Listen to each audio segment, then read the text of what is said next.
Hey mon bon ami, si tu veux soutenir la chaîne, je t'invite à le faire gratuitement sur YouTube. Tu regardes une petite pub de 30 secondes et ça nous fait gagner un peu de sous. Merci beaucoup et que la passion te guide. Ouais.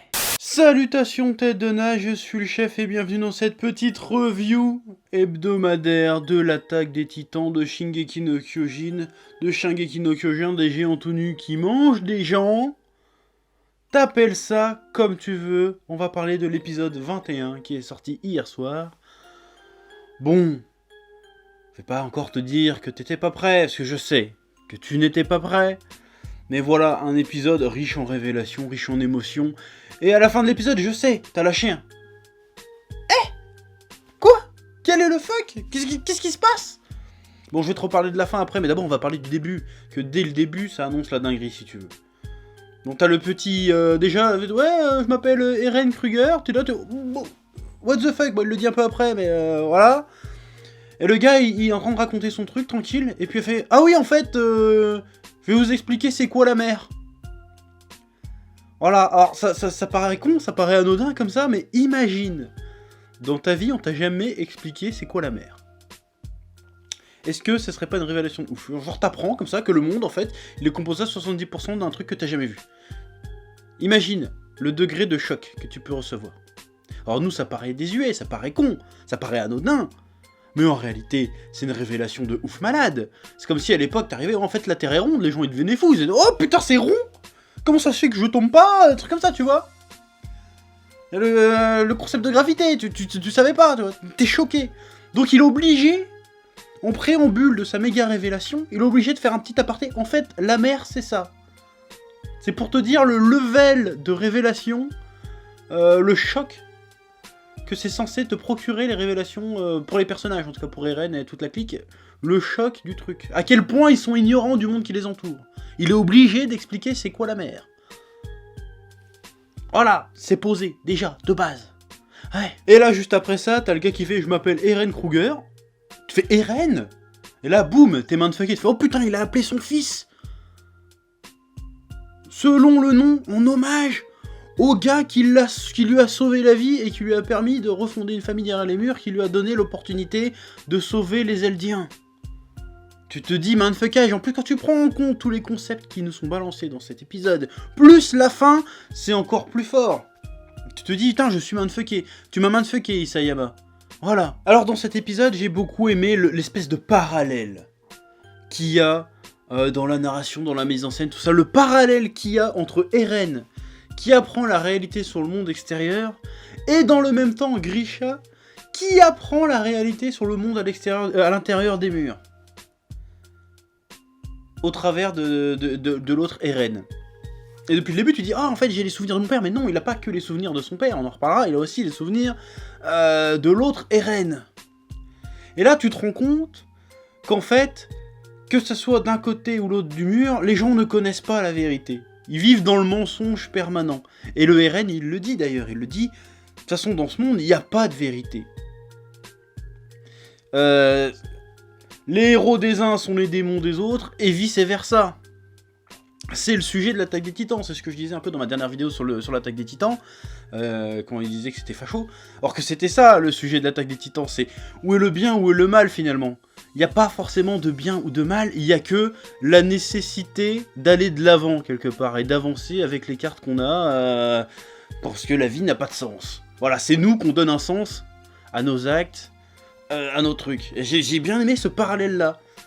Et en fait, tu comprends que quelque part, Eren, c'est un peu le fruit de ces deux personnalités depuis le début de la série. Enfin, à partir du moment, en tout cas, où c'est devenu plus ou moins un titan, c'est un peu le fruit de ça, parce que l'autre c'était la chouette, le Eren Kruger, et il a dû sacrifier son propre peuple pendant longtemps pour atteindre son objectif. Il a dû se cacher, se mentir à lui-même, faire plein de trucs sales, et le père a toujours voulu bien faire, enfin trop voulu bien faire même, et il n'a fait que se foirer. Du coup il fait non, je mérite pas cette deuxième chance, c'est pas possible, je me suis foiré à tous les niveaux, je suis qu'une merde, je mérite pas d'être spécial, je mérite pas de survivre, t'aurais dû sauver ma femme.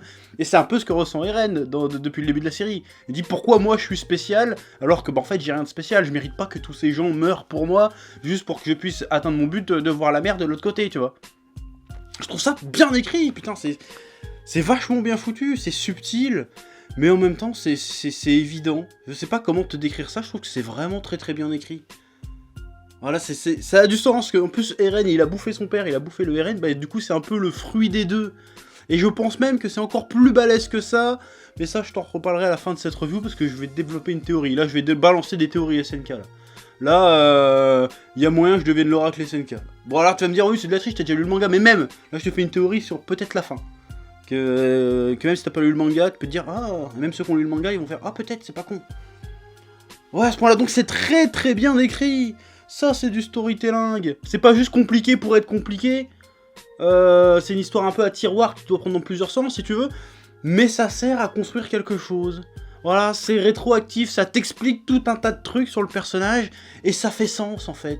Ça, c'est beau, ça, c'est bien fait. J'aime les histoires bien écrites comme ça, c'est vraiment... c'est génial, c'est tout ce que j'ai à te dire. Qu'est-ce que je te dise de plus? Ouais. Bon, après, on a une autre grosse révélation, la malédiction d'Ymir. Alors, on t'explique un peu comment ça marche les titans dans cet épisode, en réalité. La malédiction d'Ymir, qu'est-ce que c'est? C'est, bon, bah, tous les mecs qui ont réussi à prendre les pouvoirs d'un titan primordial n'ont plus que 13 ans à vivre. Voilà, parce que apparemment, ça mènerait que Ymir, quand elle a eu ses pouvoirs, elle a vécu 13 ans, puis elle est morte. Du coup, tous les titans primordiaux ont été maudits. Je sais pas trop comment ça s'est passé, même aujourd'hui dans le manga, ça n'a pas trop été expliqué cette partie-là. Ce qui veut dire qu'au bout de 13 ans, tu dois passer le pouvoir. Et si tu ne passes pas le pouvoir, de toute façon, tu meurs. Et le pouvoir réapparaît spontanément chez un nouveau-né eldien. Ce qui explique pourquoi les Mahar mettent un point d'honneur à transmettre par eux-mêmes les titans. Parce que s'ils ne transmettent pas par eux-mêmes les titans, ils pourraient très bien se réveiller dans le corps d'un eldien, mais qui est sur l'île du paradis. Et là, ça foutrait la merde. Imagine, t'as le titan colossal, du coup, il est plus de ton côté, il est du côté de l'ennemi, entre guillemets. Ça serait... Là, tu comprends un peu mieux comment ça marche. Mais ça veut dire aussi que le gamin, il peut vivre que 13 ans, du coup. Voir si tu nais avec, c'est bon. Ça, ils ont pas trop expliqué. Mais ça pose quand même pas mal de questions, cette histoire de 13 ans, parce que ça explique des choses, aussi, surtout. Parce que tu te dis que le titan colossal a pété le mur Maria il y a à peu près 5-6 ans de ça. Quand c'est arrivé, Eren, il avait peut-être 10, 12 ans, 11 ans. Donc Grisha, il lui restait pas beaucoup de temps à vivre.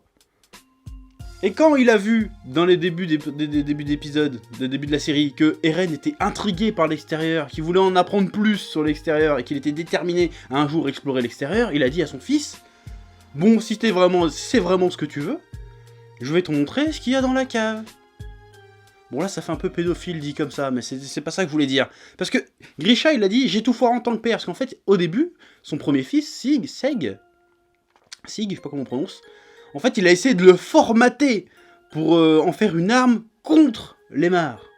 Alors que là il a élevé Eren sans rien lui dire, sans même il a laissé à Eren le choix de son destin si tu veux. Et Eren a montré qu'il voulait voir l'extérieur du mur, qu'il voulait connaître la vérité sur ce monde. Donc là Grisha il a fait... En plus, ça tombait bien parce que justement, c'est là où je voulais en venir. Ça veut dire qu'il restait que 3-4 ans maximum à Grisha à vivre. Donc, même s'il n'y aurait pas eu cette attaque du titan colossal à ce moment-là, Grisha, à un moment donné, aurait quand même transmis son titan à Eren. Et c'est un truc... Dans l'animé, enfin dans le manga, quand tu reprends l'histoire, tu te dis... Putain, c'était vraiment tout prévu depuis le début, c'est vraiment bien pensé. Tous les éléments qu'on a pu voir, en fait, ils ont un sens depuis le tout départ. Le gars a vraiment tout prévu de A à Z. Mais c'est pas juste parce que c'était tout prévu, mais en plus c'est tout prévu, c'est pertinent et ça raconte un putain de trucs. Encore une fois, je vous le dis à chaque fois, mais t'as une révélation, tu re-regardes le début, et bah c'est plus le même manga, putain, c'est ça qui est ouf. C'est ouf, et tu reprends quand même ton pied, même si tu connais tous les tenants et aboutissants, parce que tu redécouvres le truc, fais « Ah, en fait, c'est ça que ça voulait dire à ce moment-là, et tout. » C'est bien vu, c'est très très bien vu. Oui. Alors ensuite je devrais te parler de l'Axe et du Shingeki no Kyojin, mais je vais te garder ça pour la fin. Là je vais parler un peu de la lettre d'Ymir. La lettre d'Ymir, encore une fois je pense, bon la lettre d'Ymir est dans le manga il me semble, mais souviens-toi, je vais t'en parler dans l'épisode d'avant il me semble. Dans la saison précédente, dans la saison 2, on a eu un espèce de flashback d'Ymir. Qui, quand tu connaissais le manga, tu dis c'est chaud, ils prennent le risque de spoiler plein de trucs, parce que tu voyais les Mahar, tu voyais plein de trucs déjà. Tu avais même le coup de elle se fait piquer, elle se fait jeter, elle se transforme en titan, elle bouffe l'autre, elle devient un titan primordial, je sais plus comment il s'appelle d'ailleurs ce titan. Titan rampant, non je sais plus. Bref. Tu te dis, tiens, pourquoi ils ont choisi de mettre ça en saison 2 ? c'est un peu tôt, c'est chaud. Et là, ils l'ont réutilisé dans l'histoire pour t'expliquer quelque chose. C'est peut-être un défaut qu'il y avait dans le manga, je me souviens plus exactement. Et et là, ça fait sens, en fait. C'est ça que je suis en train de t'expliquer. C'est que des trucs que tu comprenais pas avant, notamment dans le flashback d'Ymir, bah maintenant, non seulement tu comprends ce qui s'est passé, mais tu comprends sa place que ça a dans l'histoire, en fait. Tu comprends que ce que Ymir, elle a vu quand elle est redevenue normale, bah elle a vu l'axe. En fait, c'est pas mal, c'est bien foutu. Bon, après, il y en a qui font « Ouais, ça veut dire qu'Ymir, elle était amoureuse de Krista ?» Oui, et alors, on s'en fout, ça, c'est pas... C'est mignon, on va dire. Voilà, donc ça veut dire que... est-ce que Ymir, elle est morte? Bah, aujourd'hui, encore, on le sait pas. Est-ce qu'elle est morte? Est-ce qu'elle a été sacrifiée? Est-ce qu'on a transmis son titan à quelqu'un d'autre? On ne sait pas. Par contre, le coup de Krista, qui tout d'un coup se retrouve à avoir un espèce de... Parce qu'en fait, on nous a expliqué que quand tu manges un titan, tu accapares ses souvenirs, si tu veux. Sauf que là, eh ben, la Krista, c'est toujours Krista qu'elle s'appelle? La Krista, la reine, là, quand elle a touché la lettre d'Ymir, elle a eu des flashbacks d'Ymir, si tu veux. Ça, je sais plus si c'est dans le manga ou pas, ça. Je sais plus du tout. Faudra me le dire si tu lis le manga et que tu l'as lu récemment. Tu me diras si c'est dans le manga. Et elle a eu les souvenirs d'Ymir, c'est bizarre. Alors, est-ce que ça a un lien? Certainement, ça a sûrement un lien avec le délire de la famille royale. Alors, je peux pas te dire ce que c'est, sinon je vais te spoiler si tu ne lis que l'animé. Mais il y a sûrement un lien. Et je pense le fait que Krista, j'ai toujours un doute si ça s'appelle Krista ou pas, si Krista, la reine, elle a vraiment cette capacité-là, dans la suite, ça va être un truc de dingue. Et là, je te parle de la suite du manga. Dans la suite de l'anime, je sais que ça va être dingue, mais dans la suite du manga, ça pourrait être très dingue si ça rentre en jeu à un moment donné. Voilà. Oui, d'ailleurs, il faut que je fasse un petit erratum aussi. Dans la revue précédente, je fais « Oh, si le coup de la femme, c'est pas fait exprès, c'est balèze. » Alors en fait, si, c'était fait exprès. J'avais oublié cet aspect du manga, justement. En fait, c'est fait exprès. Depuis le début, c'était prévu que le titan soit la femme de... l'ex-femme de Grisha, en fait, le titan souriant. Parce que, en fait, ça a permis à Eren d'activer le pouvoir de l'axe. Parce qu'il fallait un titan d'origine royale et le pouvoir de l'axe pour activer le pouvoir de l'axe. Donc voilà, là, normalement, tu réfléchis 2 secondes, tu fais putain, mais dis donc, Sig, il est de sang royal. Eren, il a le pouvoir de l'axe, que va-t-il se passer? Ah, il y a moyen de faire quelque chose. Ouais, c'est pas mal, c'est pas mal. Bon, alors, maintenant, je vais revenir sur cette histoire d'axe. Que j'avais un peu zappé, en fait, cette histoire d'axe. Pour moi, l'axe, c'était juste le côté, j'ai le pouvoir de commander à tous les titans, mais en fait, non, c'est plus compliqué que ça. C'est-à-dire que le destin de tous les Eldiens, enfin, en tout cas, des titans primordiaux, si j'ai bien compris, enfin, de tous les Eldiens, sont reliés autour d'un seul axe. Cet axe a été représenté, incarné pendant un temps, par la fameuse Ymir, et ensuite par les héritiers du sang royal. Et il se trouve qu'aujourd'hui, Eren a le pouvoir de l'axe. Donc c'est lui, l'axe. Et il est relié au destin de tous les Eldiens. Ce qui pourrait expliquer la scène de fin avec Eren Kruger qui fait si tu veux sauver Mikasa, Armin et tous les autres, tu dois y aller. Et là tu fais attends, de qui tu parles? Bah je sais pas en fait, de qui sont ses souvenirs? Là tout le monde a été mindfucké, mais là ça peut s'expliquer par ça. Alors moi il y a une explication, c'est soit à un moment donné comme il est relié et que l'axe bah c'est l'axe, peut-être qu'à un moment donné les souvenirs s'entremêlent finalement. Peut-être que quand t'arrives à la fin de ta vie en tant que titan, bah t'as les souvenirs du futur, tu vois un peu ce qui va se passer après. Peut-être que c'est ça, ou alors il y a autre chose. Et attention, je vais partir loin. Bon, je vais pas spoiler quoi que ce soit, mais je vais partir loin. Sachant que le nom du titan d'Eren, c'est le titan assaillant ou le titan avançant, enfin bref, peu importe la traduction du truc, le Shingeki no Kyojin. D'ailleurs, c'était bizarre de les voir dire Shingeki no Kyojin dans le truc. Ça fait voir comme ils disent le titre d'un film dans un film, bah, ça fait un peu bizarre. Voilà. Bref. Le titan qui a depuis toujours, comme le dit Eren Kruger, c'est le titan qui a toujours cherché à aller de l'avant, à affirmer sa liberté, à libérer son peuple. Bon, sauf que le peuple des Eldiens n'a pas toujours été opprimé, a priori. Il y a toujours cette histoire d'axe de transmission de mémoire. Et je rappelle aussi, pour que tu comprennes un peu ma théorie où vont en venir, c'est que le premier épisode de l'animé, ainsi que du manga, commence par cette phrase « À toi qui vis 2000 ans plus tard ». Alors, est-ce qu'on peut imaginer que comme il y a cette histoire d'axe de mémoire qui peut apparemment voyager dans les deux sens, est-ce qu'on pourrait pas imaginer... Et en plus, il y a Eren Kruger qui dit une phrase très intéressante à ce moment, dans cet épisode, il fait « Il faut que tu réussisses, que tu refondes une famille, tout ça, pour pas que l'histoire se répète. Qu'on fasse toujours les mêmes erreurs et qu'on arrive toujours au même point. » À ce moment-là, est-ce que c'est Eren Kruger qui parle ou est-ce que c'est Eren Jaeger qui parle? Parce que tout le long de l'épisode, il y a ce flou. Il y a Eren qui parle, mais en même temps, tu te rends compte qu'il parle en même temps que l'autre, au même moment. Il revit les souvenirs. Est-ce que, du coup, c'est Eren Jaeger qui revit les souvenirs d'Eren Kruger à ce moment-là, ou est-ce que c'est Eren Kruger qui revit les souvenirs d'Eren Jaeger? Ce que j'essaye de te dire, alors je sais que c'est flou, mais tu vas comprendre. Ce que j'essaye de te dire, est-ce qu'on peut imaginer que dans la suite, la conscience de l'axe d'Eren ait pu, à un moment donné, repartir dans le passé? Ah là, je veux pas loin. Repartir dans le passé d'une certaine manière, d'une façon X ou Y, et que cette volonté se transmette à chaque titan assaillant, à chaque Shingeki no Kyojin, de génération en génération. Est-ce que ça pourrait pas être ça le délire? Parce que les autres, les Eldiens, n'avaient aucune raison de se rebeller à la base, ceux qui dominaient le game. La seule raison, ça serait qu'un mec qui a vu comment ça partait en couille et qui veut chercher un moyen de libérer son peuple parce que dans le futur, il sait que c'est la merde. Il trouve un moyen quelconque de transmettre sa conscience à son titan du passé et de transmettre cette volonté d'aller de l'avant, de se libérer de génération en génération. Il n'y a même pas besoin de voyager dans le temps en fait, parce que si tous les mecs qui ont l'axe sont liés entre eux, eh ben, il faudrait juste que le point de départ, ou alors qu'Eren en fait ça soit le dernier de la lignée et que sa volonté s'est retransmise à tous les autres. Est-ce que t'as compris mon délire ou pas? Là j'aurais dû faire des schémas mais j'ai la flemme. Mais est-ce que t'as compris? Genre Eren c'est le dernier de la lignée, si tu veux. Et sa volonté est tellement forte qu'elle s'est retransmise au tout premier. Et du coup, ils sont tous devenus des titans assaillants. Genre qui vont de l'avant, qui veulent se libérer, qui veulent sauver leur peuple et tout ce que tu veux. Qui ont soif de liberté. Moi, je trouve que cette théorie, elle est pas mal.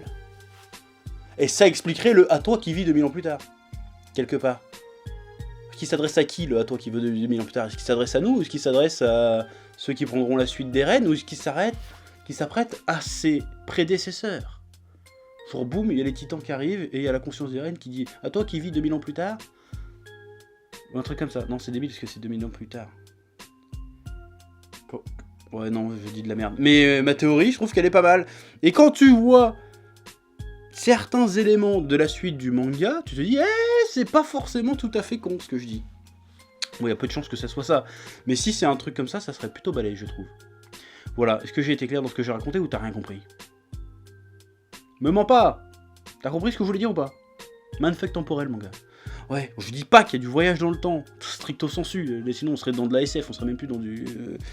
Mais un truc dans le genre. Comment ça se fait que la conscience, les souvenirs d'Eren se sont transportés dans le Eren Kruger?